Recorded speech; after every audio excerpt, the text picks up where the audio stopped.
Hi everyone and a very warm welcome to Meet Now, your NCERT destination. आज का जो topic है, अगर आपने पूरा देख लिया तो आप ना ही सिर्फ नीट 2016, 17, 20 बट जो आपके आने वाले ईयर्स में भी क्वेश्चन है वो आसानी से सॉल्व कर पाएंगे. Menstrual cycle from the chapter human reproduction is important और कहीं ना कहीं ये समझना उतना ही इम्पॉर्टेंट है. क्यों? क्योंकि सवाल आते हैं. अब अगर चाहते हैं कि इस तरीके के वीडियोस आते रहें, सब्सक्राइब कीजिए. चलिए, एनीवे सो हम बात कर रहे हैं मेंस्ट्रुअल साइकिल की. अगर हमें मेंस्ट्रुअल साइकिल को समझना होगा तो हमें इसका थोड़ा सा बैकड्रॉप भी ले लेना चाहिए, जो शुरू होगा आपके प्यूबर्टी से. राइट? प्यूबर्टी क्या होती है? जब हम बात कर रहे हैं फीमेल्स की स्पेसिफिकली यहाँ पे, तब हम देखते हैं कि आफ्टर एक सर्टेन पीरियड जो आपकी फीमेल्स होती हैं, they can actually reproduce in the sense offspring पैदा कर सकते हैं. हाउएवर जो मेंटल स्टेट है वो उतनी मैच्योर नहीं होती है, बट कहीं ना कहीं जो आपकी जैसे जैसे प्यूबर्टी यानी कि आपकी secondary sexual characteristics, development of breast, voice जो है आपकी, development of hair in armpits and private region, pubic region, ये सारी चीज़ें स्टार्ट होती हैं. प्यूबर्टी में मेन चेंज जो आना शुरू होता है वो होता है मेंस्ट्रुअल साइकिल का. अगर हम लोग लेमन टर्म्स में बात करें तो पीरियड्स जो होते हैं आपके वो स्टार्ट होते हैं. अच्छा, अब जब मैं कह रही हूँ कि पीरियड स्टार्ट होते हैं, so what is it that actually happens? जो फीमेल ओवरी है, राइट, फीमेल ओवरी जो होती है इसमें बहुत सारे क्या होते हैं आपके फॉलिकल्स. अब ये जो फॉलिकल्स होते हैं, राइट, ये over a period of time mature होना स्टार्ट होते हैं.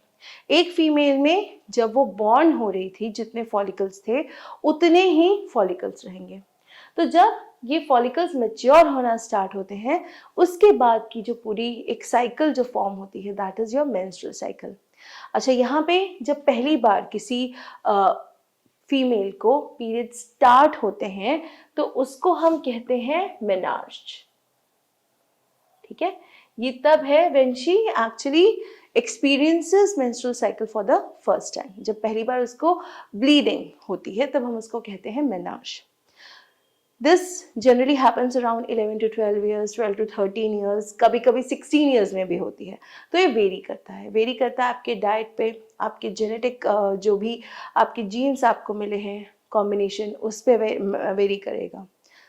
ये जब स्टार्ट होता है after certain period around 45 to 50 या कभी कभी 60 ईयर्स तक ये जाके पॉज होता है, तो उसको हम कहते हैं मेनोपॉज.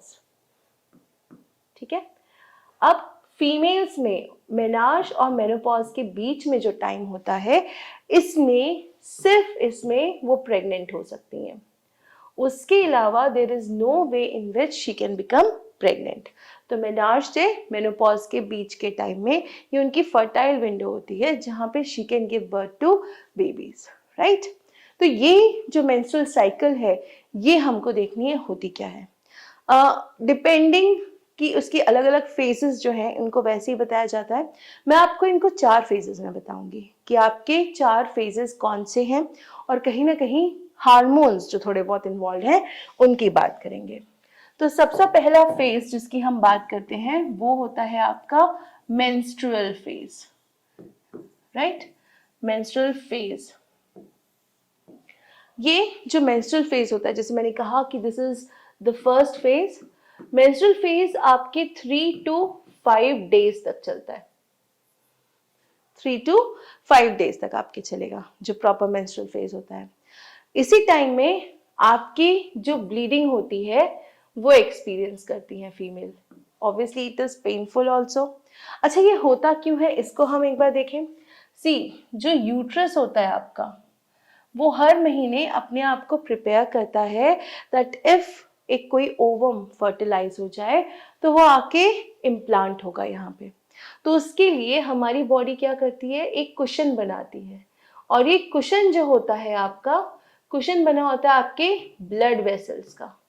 आपके ब्लड के कंपोनेंट्स का अच्छे से, ताकि आपके अगर जो कोई फर्टिलाइज ओवम है वो यहाँ आके इम्प्लांट हो तो वो उसको कभी कोई मैकेनिकल शॉक या फिर आप ऐसे कह सकते हैं कि ट्रॉमा से कोई चोट ना पहुंचे। तो ये जो आपका कुशन बना रहे हैं हम इसको कहते हैं एंडोमेट्रियम। एंडोमेट्रियम। तो ये क्वेश्चन तो ये इसलिए बना रही है कि फर्टिलाइज ओवम आएगा। मान लीजिए कि ओवम फर्टिलाइज नहीं होता, यूट्रस में जो ब्लड वेसल्स बन रहे हैं उनको ये पता नहीं है कि ओवम फर्टिलाइज हो रहा है नहीं हो रहा है, वो अल्टीमेटली जब उनके पास आएगा तब उनको पता चलेगा। सो यहाँ पे ओवम फर्टिलाइज नहीं हुआ। अब ओवम फर्टिलाइज नहीं हुआ तो इसको हम एज इट इज कैरी नहीं करते हैं, इसको हम सर्विक्स के थ्रू फिर वजाइना के थ्रू हम बाहर शेड कर देते हैं, और इसी शेडिंग को हम कहते हैं मेंस्ट्रुअल साइकिल का पहला फेज, मेंस्ट्रुअल फेज, जिसको आम भाषा में हम पीरियड्स के नाम से जानते हैं। तो आपकी जितनी भी ब्लड लाइनिंग्स होती हैं, यूटेराइन कॉन्ट्रैक्शंस, यूट्राइन कॉन्ट्रैक्शंस के थ्रू ये जितने भी आपके एंडोमेट्रियम बनी होती है ये टूटती है एंड इट कम्स डाउन। जो पूरी लाइनिंग बनी है, सी आपके यूट्रस का जो साइज होता है that is 7 centimetre into 5 centimetre. तो इसमें जितनी भी आपकी यू कैन से की लाइनिंग बनी है वो आपकी निकल के आ जाती है बाहर।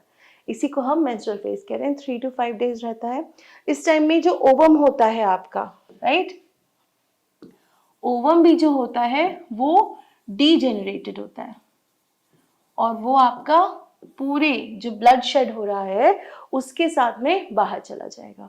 It actually becomes, you can say कि अगर विदाउट फर्टिलाइजेशन वो यहाँ रहता है तो प्रॉब्लम क्रिएट हो सकती है यूट्रस के लिए as well as the female. So menstrual cycle का रेगुलर होना बहुत जरूरी है। तो ये पहले फेज की हमने बात की जहां पे जो आपका कुशन एंडोमेट्रियम फॉर्म हुआ था दैट इज कमिंग डाउन, यानी कि अब वो शेड हो रहा है। ये 3 to 5 डेज जैसे मैंने कहा वो रहेगा आपका। तो पहला जो आपका फेज है that lasts for about 3 to 5 days.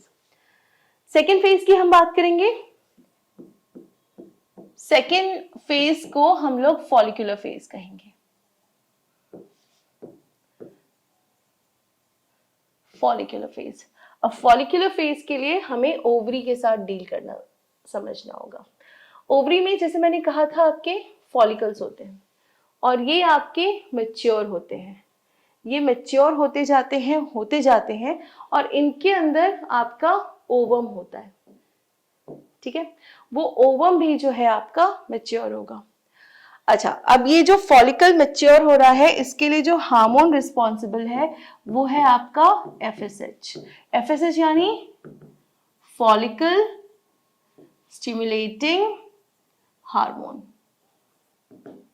Pituitary gland, वहां से ये आएगा और ये आपके कहीं ना कहीं जो आपके फॉलिकल्स है उनको एक तरीके से मैच्योर होने के लिए एक स्टिमुलस देगा कि now they have to start maturing. जैसे जैसे ये मैच्योर होते जाएंगे वैसे वैसे प्राइमरी, सेकेंडरी, टर्शरी ऐसे फॉलिकल्स होंगे। जो मैच्योर फॉलिकल होगा आपका उसको हम कहते हैं ग्राफियन फॉलिकल। और ये जो आपका ग्राफियन फॉलिकल होता है इसमें से ओवम जो है वो बाहर आ जाता है, राइट, ओवम बाहर आ गया। सो ये आपके फॉलिकल्स है जो एक एक करके आपके मैच्योर होते जाएंगे। अच्छा, एक चीज और, फॉलिकल्स मैच्योर होना ऑल्टरनेट चलता है। ऑल्टरनेट क्यों चलता है ये मैं भी बताऊंगी। ऑल्टरनेट का मतलब क्या है, अगर जनवरी में राइट वाली ओवरी से आपका फॉलिकल मैच्योर हो रहा है और ओवम रिलीज हो रहा है तो फेब में आपकी लेफ्ट वाली ओवरी से होगा। ऑल्टरनेट इस तरीके से चलते हैं कि जनवरी, फरवरी, मार्च, अप्रैल, इस तरीके से। अच्छा, क्यों होता है, क्योंकि जब ये अभी डीजनरेट होगा, जब ओवम इससे बाहर निकल गया ये डीजनरेट होगा तो ये कुछ चीजें प्रोड्यूस करेगा, वो हमारे लिए बहुत इंपॉर्टेंट है, वो हमारे हार्मोन्स है। अब जब वो ये हार्मोन्स प्रोड्यूस करेगा ऐसे में फॉलिकल यहाँ पे तुरंत मैच्योर नहीं होगा। क्यों, क्योंकि मेंस्ट्रुअल फेज स्टार्ट होना है। अब उसके लिए ओवम निकलना जरूरी है ना, तभी वो जाके वहां बैठेगा। तो इसीलिए जो आपकी दूसरी ओवरी होती है वहां से आपका मेंस्ट्रुअल फेज जो है वो पूरी साइकिल वहां पे उस टाइम चल रही है। बहरहाल यहाँ पे आपका फॉलिकल मैच्योर हो रहा है। अच्छा, जब फॉलिकल मैच्योर हो रहा होता है तो उसमें से एक इम्पॉर्टेंट हार्मोन रिलीज होता है, एस्ट्रोजन। कौन सा? एस्ट्रोजन। OESTROGEN या ESTROGEN, दोनों स्पेलिंग्स करेक्ट है, कोई दिक्कत नहीं। एस्ट्रोजन जो रिलीज होता है ये आपके सेकेंडरी सेक्सुअल कैरेक्टरिस्टिक्स के लिए और ओवरऑल फीमेल हेल्थ के लिए बहुत इंपॉर्टेंट होता है। बहुत सारे रोल्स हैं जो आपके एस्ट्रोजन के थ्रू होते हैं, राइट। अब ये क्या हुआ, ये वाला फेज जो है जिसकी हम बात कर रहे हैं फॉलिकुलर फेज की, वो आपकी 5 to 12 डेज इतना लंबा चलेगा। हमने ये माना था कि जो हमारा मेंस्ट्रुअल फेज था 3 to 5 डेज, ये 5 ऑनवर्ड्स या आप कह लीजिए 6 से ऑनवर्ड्स आपका ये चलेगा। तो 6 to 12 डेज जो है आपका फॉलिकुलर फेज रहेगा। फॉलिकुलर फेज में क्या होगा, आपका फॉलिकल मैच्योर होगा एंड उसके बाद में थर्ड फेज जो कि सिर्फ एक दिन का होता है वो देखा जाएगा। यहाँ पे एक इंपॉर्टेंट पार्ट ये है कि जो आपका ग्राफियन फॉलिकल है जिसमें से आपका ओवम निकल जाएगा, उसके बाद यहाँ फॉर्मेशन होगी आपके एक येलो मास की, जो हमारे लिए इंपॉर्टेंट है अगेन, और इसका नाम है कॉर्पस ल्यूटियम। इतनी चीजें आपके फॉलिकुलर फेज में होंगी। हाँ, ये वाला पार्ट जो है ये आपका फोर्थ फेज बनेगा, ये थर्ड फेज बनेगा, बट फॉलिकल्स का मैच्योर होना आपका फॉलिकुलर फेज में होगा। यहाँ पे आपके फॉलिकल्स जो है एक एक करके ऑल्टरनेट ओवरी में मैच्योर होते जाएंगे, right. Now moving to the next one, third phase. हालांकि कई बुक्स ने इसको स्किप किया हुआ है क्योंकि उनके अकॉर्डिंग इतना इम्पोर्टेंट नहीं है, बट मुझे ये फील होता है कि जब आप इनको अलग अलग पढ़ाते हो तब आपको ध्यान रहता है। इवन जो आपका NCERT है उसने भी जो चार्ट दिया हुआ है आपको उसी में है। अब यहाँ पे ये होगा आपका 13th या फिर आपका 14th डे, और इसमें सिर्फ एक काम होगा, that ovum is released from Graafian follicle. आपका जो ग्राफियन फॉलिकल था उससे सिर्फ और सिर्फ आपका जो ओवम था वो बाहर आ जाएगा। ओवम एक्चुअली ओवरी के ऊपर से बल्ज होने लगता है, ऊपर की तरफ बन जाता है। तो जब आपका Graafian follicle is ready, mature, ovum बाहर आ जाएगा, राइट। तो ये सिर्फ आपका 13 to 14 डे, 13th डे या फिर आपका 14th डे, एक ही ओवम में एक ही दिन निकलेगा। सो आपका 13th या फिर आपका 14th डे होगा। So this is all about your ovulatory phase. अभी भी आपका एस्ट्रोजन बन रहा है, अभी भी वो एस्ट्रोजन रिलीज होता जा रहा है बॉडी में। अच्छा, जब आपका ल्यूटिनाइजिंग हार्मोन जिसको हम कहेंगे, फॉलिकल स्टिमुलेटिंग हार्मोन जो है, ये अपने पीक पे होते हैं। ये जो मेंस्ट्रुअल साइकिल के टाइम पे, इस टाइम पे पीक पे होते हैं, सबसे ज्यादा कहीं ना कहीं ये फंक्शन कर रहे होते हैं। तो बहुत ज्यादा आप कह सकते हैं कि जो चेंजेस आते हैं, जो मूड स्विंग्स होते हैं, वो आपके मेंस्ट्रुअल साइकिल के, मेंस्ट्रुअल फेज की जस्ट स्टार्ट में होते हैं। वो फोर्थ फेज है, जैसे कि ओव्यूलेटरी फेज कहा मैंने। तो यहाँ पे ओव्यूलेटरी फेज के बाद जो हम फेज देखेंगे वो है आपका फोर्थ फेज, जिसको हम कहेंगे ल्यूटियल फेज, राइट। और ये ल्यूटियल फेज के लिए again let's go back to our ovary, जैसे मैंने कहा था। तो यहाँ पे मैंने एक इस टाइप का एक मास बनाया था, याद है आपको, ग्राफियन फॉलिकल के जस्ट बगल में। इसको मैंने नाम दिया था कॉर्पस ल्यूटियम। अच्छा, कॉर्पस ल्यूटियम पे ही आपके कई बार 3-4 बार क्वेश्चंस आ चुके हैं नीट में, राइट। कॉर्पस ल्यूटियम का लिटरल मीनिंग होता है येलो बॉडी, क्योंकि जब ग्राफियन फॉलिकल जो यहाँ पे था आपका, ठीक है, ग्राफियन फॉलिकल जो मैच्योर फॉलिकल था आपका, राइट, ये जब आपका डीजेनरेट होगा, क्या होगा, डीजेनरेट होगा जब आपका, तब ये कहीं ना कहीं आपका कॉर्पस ल्यूटियम फॉर्म करेगा। जब ये कॉर्पस ल्यूटियम फॉर्म होगा तो इससे आपके एक बहुत इंपॉर्टेंट हार्मोन रिलीज होगा, और उस हार्मोन का नाम है प्रोजेस्टेरॉन। प्रोजेस्टेरॉन, ठीक है। प्रोजेस्टेरॉन का सबसे इंपॉर्टेंट फंक्शन है कि it helps in the maintenance of pregnancy, pregnancy की कंटिन्यूएशन में, प्रेगनेंसी के आप कह सकते हो कि एकदम फर्म रहने में, कि बेबी जो या फीटस जो अब आगे चल के बेबी बनेगा उसको प्रोटेक्ट करने में प्रोजेस्टेरॉन का बहुत इंपॉर्टेंट हाथ होता है। सो जो आपका कॉर्पस ल्यूटियम है that secretes progesterone. Corpus luteum के ये फंक्शन के लिए, जैसे मैंने कहा कि सवाल आया है, तो एक बार ये भी आया था कि टेम्परेरी एंडोक्राइन ग्लैंड कौन सा होता है आपका, राइट? तो टेम्परेरी एंडोक्राइन ग्लैंड की अगर मैं बात करूं तो वो होता है आपका कॉर्पस ल्यूटियम। कुछ बच्चे इसको एक चीज के साथ कंफ्यूज करते हैं, हालांकि अब वो आपके पोर्शन में नहीं है। क्लास 11 में जब आए पढ़ते थे तो उसमें एक होता था yellow spot rise which is macula lutea. Macula lutea के साथ कई बार कंफ्यूज कर देते हैं, तो वो अलग चीज है। सिर्फ ल्यूटिया या luteum common which is yellow. So एक आध बार नीट में ऐसा सवाल आया कि what is common between corpus luteum and macula lutea, तो ये है कि they both are yellow in colour, इसलिए।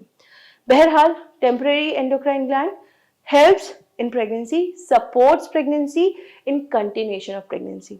अब क्या है, आपका पहले हमारे पास एस्ट्रोजन तो रिलीज हो ही रहा था, अब आपका प्रोजेस्टेरॉन भी रिलीज हो रहा है। तो ये दोनों मिलके जो आपकी फीमेल हार्मोनल हेल्थ जिसको हम कहते हैं, राइट, फीमेल हार्मोनल हेल्थ, इसको हमें मेंटेन करने में बहुत ज्यादा हेल्प करते हैं।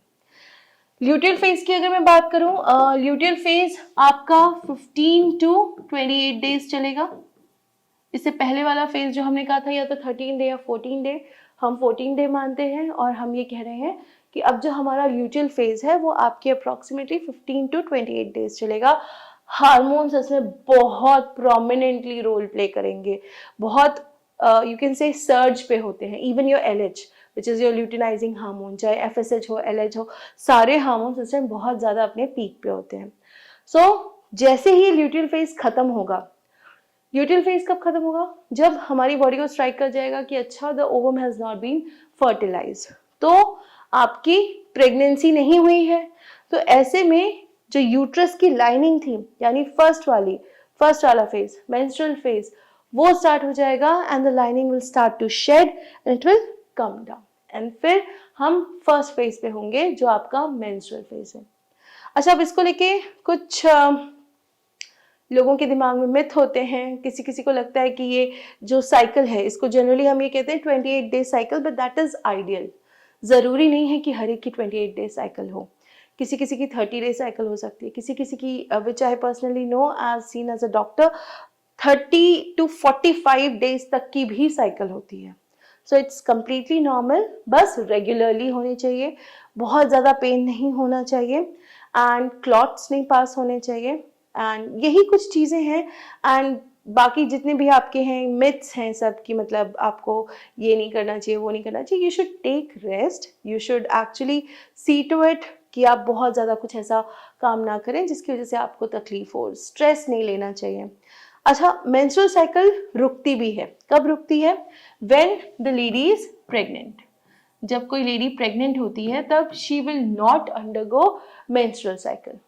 बट अगर पीरियड्स या मेंस्ट्रुअल साइकिल डिले हो रही है, इसका मतलब ये नहीं है कि द लेडी इज प्रेग्नेंट। इसका मतलब ये है कि कई बार स्ट्रेस की वजह से, कई बार पुअर डाइट की वजह से, या ओवरलाइंग अंडरलाइंग कॉजेज होते हैं, उनकी वजह से भी ये डिले हो सकता है। बट अगर ऐसा बहुत ज़्यादा होता है then you need to visit a doctor, क्योंकि हार्मोन्स जो हैं वो हम लोग मैनेज कैसे करें यही कर सकते हैं, राइट। एनीवेज, सो ये था हमारा fourth phase which was your luteal phase. I hope आप लोगों को क्लियर होगा। If you have any doubts related to it, आप प्लीज कमेंट करके पूछिएगा, I will be more than happy to reply back. कोई और टॉपिक है जो आप चाहते हैं हम उन पर वीडियो बनाए तो प्लीज कमेंट डाउन करिएगा। If you like the video please share, please like and please comment. Subscribe जरूर कर लीजिए ताकि नेक्स्ट वीडियो की नोटिफिकेशन आपके पास आ जाए। I will see you in another video, till then keep studying, keep working hard, take care, thank you.